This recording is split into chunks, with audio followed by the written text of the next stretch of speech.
सप्तशती सप्त म्हणजे 7 आणि 100 गुणिले 7 गुणिले 100 म्हणजे 701 श्लोक आहे. म्हणून त्या सप्तशती ग्रंथाचं नाव पडले. तर हे मार्कंडेय नावाचे ऋषी होते.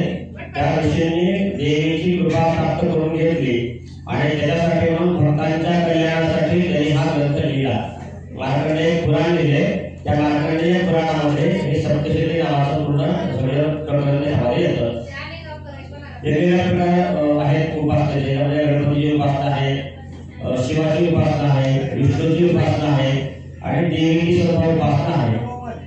काही ठिकाणी असं सांगितलं की कलो चंडी विनायको म्हणजे कलियुगामध्ये चंडी म्हणजे देवी आणि विनायको म्हणजे गणपती, दोघांचं पूजन करावं.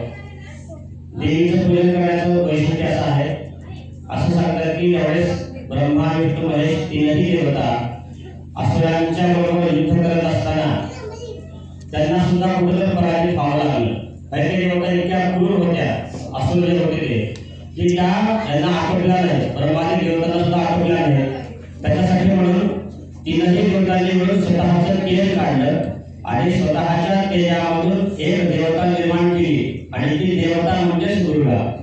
ती देवता म्हणजेच देवी. तिला आपण महाकाली, महालक्ष्मी, महासरस्वती असं 3 रूपामध्ये बघतो. तर त्याच्यामुळे तिला कुमारी असं म्हणले, कारण या 3 देवांच्या पासून तिची निर्मिती झाली आहे म्हणून तिला कुमारिका असं म्हणतात. कारण कुठल्याही या देवीच्या पूजनामध्ये तिचा पती म्हणून आपण कोणाची पूजा करत नाही. बाकीच्या ह्याच्यामध्ये मग नुसती मी महालक्ष्मीची पूजा केली तर तिथे विष्णू आहे, तरी सरस्वती सावित्रीची पूजा केली तर तिथं ब्रह्मदेव आहे, किंवा पार्वतीची पूजा केली तर त्या ठिकाणी शंकर आहे. परंतु या ठिकाणी ही कुमारी असल्यामुळं तिचं पूजन वैशिष्ट्य विशेष सांगितले आहे. कुठल्याही असुरांच्या आसुरी शक्तींना पळवून लावण्यासाठी खास तिची उपासना आहे. बाकीच्या देवदेवतांच्या मध्ये सात्विक वृत्ती जास्त आहे, परंतु देवीच्या मध्ये तमोगुणाला हरवण्याची वृत्ती जास्त आहे. म्हणजे तमोगुणाला जास्त ते हरवून टाकते आणि ह्याच्यासाठी म्हणून त्या देवीची उपासना अत्यंत महत्त्वाची सांगितली आहे. देवीच्या मदतीनं सगळ्या असुरांच्या वरती देवतांनी विजय मिळवला आणि ह्याच्यासाठी म्हणून देवीची पूजा केली जाते. आपण संकल्प घेताना त्यामध्ये आमच्या घरामध्ये असलेले प्रत्येकाच्या घरामध्ये वेगवेगळ्या प्रकारच्या बाधा असतात. एक आहे स्वकृत बाधा म्हणजे काय, स्वतःच तयार केलेल्या एकमेकांच्या परस्परांच्या बोलण्याने घरामध्ये काही चुकीचं वातावरण निर्माण होतं. ही आपणच तयार केलेली बाधा आहे. या बाधेचा सुद्धा परिहार झाला पाहिजे. आणि परत करत आहे आपलं काही तर दुसऱ्याला सहन झालं नाही, आपण उत्कर्ष झालेल्या दुसऱ्याला बरं वाटत नाही, अभ्युदय झालेला दुसऱ्याला आवडत नाही, ह्याच्यासाठी म्हणून आपल्यावरती काही परिणाम करतात. त्याला परकृत बाधा असं म्हणतात. एक आहे स्वकृत बाधा, दुसरी आहे परकृत बाधा, तिसरी आहे ग्रह बाधा. ते नवग्रह आपण पूजन करतो त्या ग्रहांची बाधा असते. आणि ह्याच्याही पुढे जाऊन पिशाचाची बाधा आहे, या आपण त्या ठिकाणी गेले. आता या बाधेचं असं आहे, आपल्याला असं कधीतरी वाटतं त्या अमुक ठिकाणी स्मशानाच्या ठिकाणी आम्ही 10 लोक गेलो होतो. 10 लोकांमधल्या दोघांनाच का झालं, तर त्याच्यामध्ये असं आहे प्रत्येकाचं जे प्रतिकारशक्ती असते ती वेगळी आहे. आपण बघतो जेवण केल्याच्या नंतर सगळे पदार्थ सगळ्याला वाढले जातात, कोणाला पसंत कोणाला पसंत नाही. प्रतिकारशक्ती ज्याची जशी आहे तशा पद्धतीनं प्रत्येकावरती ते परिणाम करतात. त्या पद्धतीनं इथं सुद्धा या बाहेरच्या ज्या बाधा असतात, कोणाला त्या जागेची बाधा होत नाही तर कोणाला जागेची बाधा होते. या सगळ्या बाधांच्या वेगवेगळ्या प्रकारच्या परिणाम वेगळे कसं करायचं, आपल्यातून त्या बाधा कशा काढून टाकायच्या, त्याच्यासाठी म्हणून देवीची उपासना अत्यंत महत्त्वाची सांगितली आहे. तर ती महाकाली, महालक्ष्मी आणि महासरस्वती या 3 स्वरूपामध्ये तिचं पूजन केलं जातं. तिला आवडणारे पदार्थ सुद्धा तमोगुणाचेच आहे ना. आपण आता लिंबू ठेवतो, इकडे आपण हे असं देतोय सगळं इथं. आता हे पदार्थ काय आवडतात, तमोगुणाला जर हरवायचं असेल तर तशी वृत्ती झाली पाहिजे. तशी वृत्ती होण्यासाठी तसंच खाल्लं पाहिजे. समजा शिवेवरती थांबलेली जी आपली सैनिक लोक आहेत त्यांना जर म्हणलं तुम्ही तू भात खाऊ राहा आणि मग काय होईल, तू भात खाल्ले त्याची वृत्ती सात्विक होईल. त्याच्यामध्ये काय होईल, समोरच्या काय तुमचे मित्र आहेत असं म्हणायचं काय होईल, समोरची शत्रू येते तुम्हाला आवडे टाकतील. तिथं समोर थांबलं की समोर येणारा प्रतिपक्षातून तो आपला शत्रू नसला पाहिजे. त्याला आपण खांडून आपला भाऊ जरी आला सारखा समोरून तरी तो प्रतिपक्षातून आला, त्याच्यामुळे त्या ठिकाणी तो शत्रू आहे. म्हणून त्या ठिकाणी ती वृत्ती निर्माण होण्यासाठी तेच आणणं आवश्यक आहे. आणि ह्याच्यासाठी म्हणून फक्त देवीसाठी बली दिला जातो. पूर्वीच्या काळामध्ये काही पशूंचे बळी वगैरे दिले जायचे, परंतु ते कलियुगात त्रेतायुगापर्यंत चालायचे. द्वापार युगामध्ये भगवान गोपाळ भट्टांनी एवढे दिवस पूर्ण पृथ्वीवरती 135 वर्षापर्यंत भगवान राहिले, परंतु कुठेही त्यांनी उपासना भरपूर केल्या. रुक्मिणीने भगवंताला प्राप्त करून देण्यासाठी गिरिजींची प्रार्थना केली, परंतु तिथे कुठल्याही प्रकारचा बळी दिल्याची कुठलीही कथा ऐकायला मिळत नाही. पशूचा बळी दिला नाही. या ठिकाणी आपण कुष्मांडाचा बळी देतो. कव्हाळ ज्याला म्हणतो आपण, कव्हाळ असं म्हणतात, त्या कव्हाळ्याचा बळी या ठिकाणी त्या कव्हाळ्याला असं उद्देशून म्हटलं आहे की पशुभूत त्वं बलिरूपेण. हे कुष्मांडा एक कव्हाळ आहे, त्याला आपण म्हणतो की तुला आम्ही पशुरूपाने समजतो आणि तुझा बळी देवीसाठी देतो. म्हणून त्या देवीला तिथे त्या उग्र रूपाला प्रकट करण्यासाठी हे सगळे हवनाचे प्रकार किंवा जे लागतात मला ते या ठिकाणी सगळं साहित्य जमा केले. आपण संकल्पामध्ये या सगळ्या बाधांचा परिहार व्हावा त्याच्यासाठी म्हणून दुष्ट स्त्री पुरुषकृत बाधा, स्वकृत बाधा, परकृत बाधा आणि त्याचप्रमाणे आदिदैवी, आदिभौतिक आणि आध्यात्मिक तीनही प्रकारच्या बाधा आपल्याला असतात. काही बाधा आपल्याला बाहेरून सतावतात, काही बाधा आपल्यामध्ये असतात, तर काही दोन्ही गोष्टींच्या व्यतिरिक्त असतात. या आदिदैवी, आदिभौतिक, आध्यात्मिक तीनही प्रकारच्या बाधा, या सगळ्या बाधांचा परिहार होण्यासाठी देवीची उपासना करतो अशा पद्धतीचा आपण संकल्प केला. आणि त्यानंतर गणपती पूजन, पुण्यावाचन, त्या पुण्यावाचनामध्ये वरुणाची पूजा आणि ब्राह्मणांच्याकडून आयुर्वर्धक आयुष्य वाढण्याचे आशीर्वाद घेतले. त्या कलशातल्या पाण्याने वास्तूच्या मंत्रांनी तांबडं पाणी टाकलं आणि स्वतःच्या देहाची शुद्धी करून पुढच्या पूजेसाठी आपण जोडे बदललो. कारण काय आपण एकमेकांच्या वरती राग करतो, कधी प्रोत्साहन बोलतो एकमेकांच्या वरती, तर त्याच्यामुळं क्रोध निर्माण झाला असता कुठल्याही देवतांची पूजन करता येत नाही. म्हणून अगोदर स्वतःची शुद्धी करून घ्यायची आणि मग देवतांचं पूजन करायचं. त्या पद्धतीनं सुरुवातीला तुमच्यावरती त्या कलशातनं काढलेले पाणी ते गुरुजींनी तुमच्यावरती पोषण केलं, स्वतःची तुम्ही सगळ्यांची शुद्धी करून घेतली आणि त्याच्यानंतर महापुरुषा पूजन म्हणून 27 सुपाऱ्यांच्या वरती आवाहन केलं गेलं.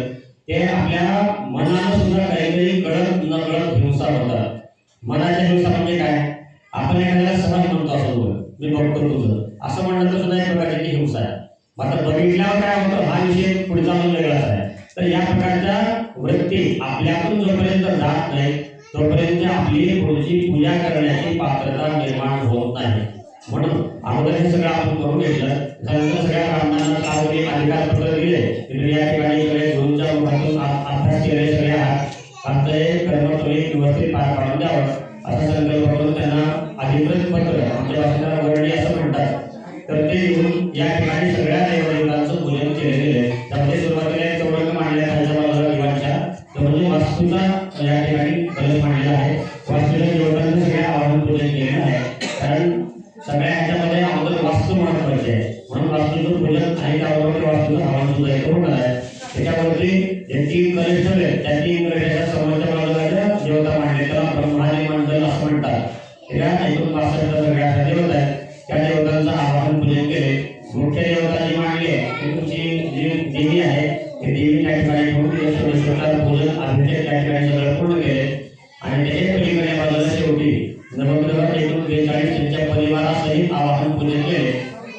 या सगळ्यांना खाऊ घालण्याचं ठिकाण जे असेल तर ते म्हणजे आंधळे देवतांना मुखम, म्हणजे अग्नी हे देवतांचं तोंड आहे असं म्हणतात. त्या टाकलेली त्या आहुती देवतांच्या पर्यंत जाऊन पोचतात अशी शास्त्राची आज्ञा आहे आणि त्या पद्धतीने आपण ते हवन करणार आहोत.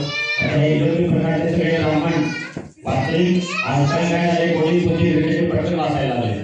लोक काय म्हणतात पुस्तक डिग्री वाचून काढलं हे आवडणे असं म्हणतात. आवडणे असं म्हणतात त्याचं कारण असं आहे त्याला एक सर्टिफिकेट नाही.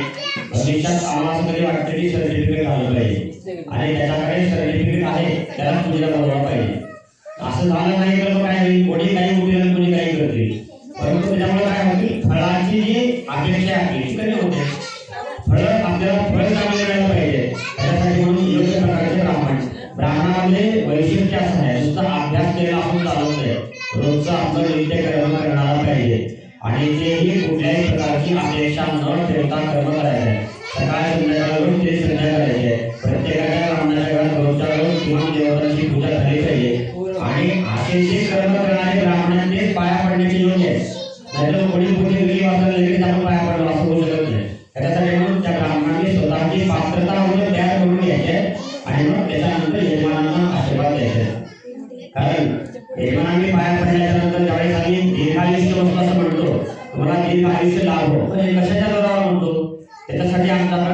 तयार केलेलं अनुष्ठानाचं फळ असलं पाहिजे आणि हे जोपर्यंत जमा होत नाही तोपर्यंत सगळे निरर्थक आहे. म्हणून हे सगळे मिळालेले तुम्हाला जे ब्राह्मण आहेत अगदी योग्य पद्धतीने दररोज स्नान संध्या व्यवस्थित योग्य वेळेवर सगळे करणार आहेत. म्हणजे निर्माणाचा कार्यक्रम असो किंवा नसो रोजच्या रोज आपापल्या घरामध्ये स्नान संध्या देवाची पूजा अशा योग्य पद्धतीने ते सगळं करत असतात. त्यामुळे तुमचं मोठं भाग्य आहे. आणि अजून एक सांगू इच्छित असतो की हे जे आपण समोर करतोय आपल्याला ज्या माहिती नाही त्या गोष्टी काढून टाकायचं सगळं आहे, परंतु माहिती असून आपण ज्या चुका करतो त्या मात्र आपण स्वतः काढल्या पाहिजे. परस्परांच्या मध्ये आपल्या काही विवाद होतात समजा, देवतेचा आशीर्वाद तुमच्यावरती आहे, परंतु जर तुम्ही मनातून जर ते वाद करायचा नाही हे काढत नाही तर मग तुमचे वाद होणार. त्याच्यासाठी म्हणून परस्परांच्या मध्ये स्वतःचं संमिलन कसं होईल, कारण काय आयुष्य फार छोटं आहे, आपण फार गणित चुकीचं करतो बऱ्याच वेळा. 100 वर्ष आयुष्य फक्त आपल्याला सांगितलंय, परंतु त्याच्यामध्ये कुठं काय आद्यवा आद्य शतांतेवा मृत्युर्वयी प्राणिनां ध्रुवः भागवतामध्ये सांगितलं की जातस्य ही ध्रुव मृत्यू ध्रुवम जन्म मृतस्य, म्हणजे जन्माच्या बरोबर मृत्यूचाही जन्म झाला. आपला जन्म ज्या दिवशी झाला त्याच्याबरोबर मृत्यू सुद्धा बरोबर आलाय, तो फक्त टिपतोय. आता यांची वेळ कोणती आहे ते प्रारब्धाच्या योगानं जे आपल्याला सांगितलेली संख्या आहे मर्यादा आहे त्यावेळेला फक्त तो टिपतोय. त्याच्यामुळे जोपर्यंत आपलं जीवन आहे ते सुखी कसं असलं पाहिजे. मग त्याच्यामध्ये आपण भांडणाचा वेळ घालवायचा का, परस्परांच्या मध्ये कर्म करण्याचा वेळ घालवायचा का, या सगळ्या गोष्टींचा सुद्धा अभ्यास करतो. भांडण कशासाठी कधी हे विचार केला पाहिजे. आपण भांडण कशासाठी भांडतोय हे कळलं पाहिजे. आपल्या घरामध्ये कुठल्या गोष्टीची अडचण आहे तर ती कशामुळे आहे याचं ते मूळ थोडं शोधत आहे आपण शोधलं पाहिजे. कारण काय सगळ्या गोष्टी देवतेच्या कृपाप्रसादाने मिळतात असं नाही. एखाद्या बुद्धी शाळेतल्या 10 मुलांना समजा असते, 10 मुलांमध्ये 5 मुलं त्या बुद्धीचा वापर करतात. मला सांगा देवाचं काही चुकलं का? देवाने बुद्धी सगळ्याला दिली आहे, तू वापरच करत नाही त्याला मग काय करावं. साबण बाथरूम मध्ये ठेवलेलं आहे, लावायचं कोणी प्रत्येकाचं ठरवलं. त्याच पद्धतीनं आपण सुद्धा या समाजामध्ये राहत असताना स्वतःमध्ये काही सुधारणा करायच्या आहेत त्या आपण स्वतः बदल आपल्यामध्ये घडवला पाहिजे. आपल्याकडे ऐश्वर्य आहे, योगायोग असा चांगला मला सांगतो. एक काळ मागचा असा होता ज्या लोकांना बाकी भ्रांत नव्हती आणि खायचं काय उद्या या गोष्टीची भ्रांत होती. हळूहळू ते त्यांना मिळालं. पुढे त्यांच्याकडे विद्या नव्हती पण त्यांना विद्या मिळाली. मग तिथून पुढे धनधान्य संपन्न झाले, विद्यावान झाले, धनवान झाले. आता कशाची कमी? आता समाधानाची फक्त कमी. भागवत लिहिण्याचं जे कारण आहे, भागवत नावाचा जो ग्रंथ आहे ना, ते ग्रंथ लिहिण्याचं कारणच केवळ काय होतं, तो समाधानी. व्यास नावाचे मुनी त्यांनी मोठा ग्रंथ लिहिला आणि रुष्ट होऊन असं म्हटले एका ठिकाणी. नारद मुनी त्यांच्याकडे आले म्हणजे निराश व्हायला काय झालं, त्यांनी कारण सांगितलं की मी सगळे ग्रंथ लिहिले, वेदांचे विभाग केले, ऋग्वेद दिले, सामवेद अथर्ववेद त्याचे उपपुराण सगळे लिहून काढले, लोकांना कळेल अशा भाषेमध्ये वेगवेगळे पुराण लिहिले, परंतु तरी सुद्धा माझ्या मनाला समाधान लागत नाही. आता नारद मुनींनी व्यासांना विचारलं की बाबा तुम्ही हे सगळं केलं, तुमच्याकडे सगळं आहे, मग निराशा काय आहे? ते म्हणजे मला हेच तर कळत नाही. त्याचं कारण नारदांनी शोधून काढलं आणि नारदांनी सांगितलं यथा धर्मदेशार्था मुनिवर्यानुकीर्ता न तथा वासुदेवानां, म्हणजे ज्या पद्धतीनं आपण संसाराचं गुणगान चिंतन कार्य करत राहतो त्या पद्धतीनं परमार्थाचं चिंतन गुणगान करत नाही.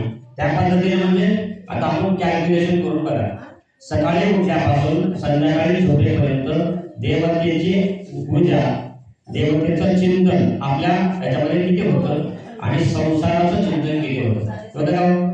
सकाळी आपण 1 तास केलेल्या पूजेच्या फळाची अपेक्षा तेवढी करतो, दिवसभराचं सुख आम्हाला लाभलं पाहिजे.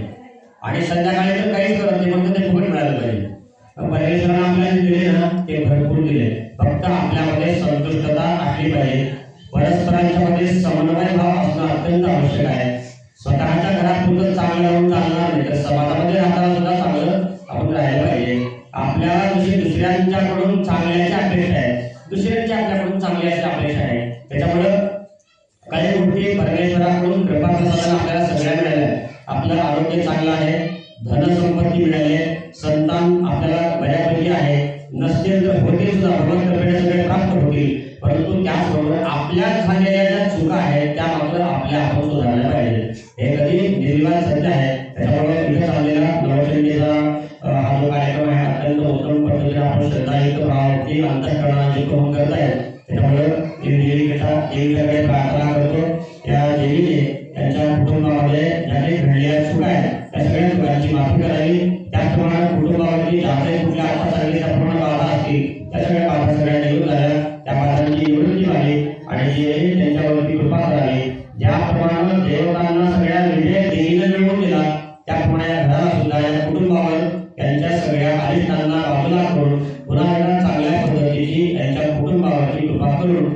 भगवतीने त्यांना प्रसाद द्यावा अशी प्रार्थना करतो आणि माझे 4 शब्द या ठिकाणी थांबवतो.